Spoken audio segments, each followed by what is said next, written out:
One of the reasons that the IFA group decided to come here on a study visit to the Basque Country is because of this place, Mondragón.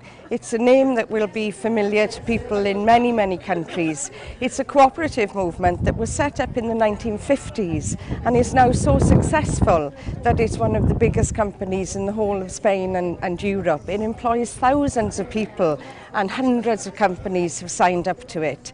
It's a real example of how looking at a different kind of economy can really not only survive but thrive. We've heard how the Basque economy, despite the economic crisis, has managed to keep growing, to not just keep increasing its GDP figures, but to keep to its vision of an economy where people are really at the heart. People are part of the decision making, and it's sustainable human development as well as sustainable environmental development.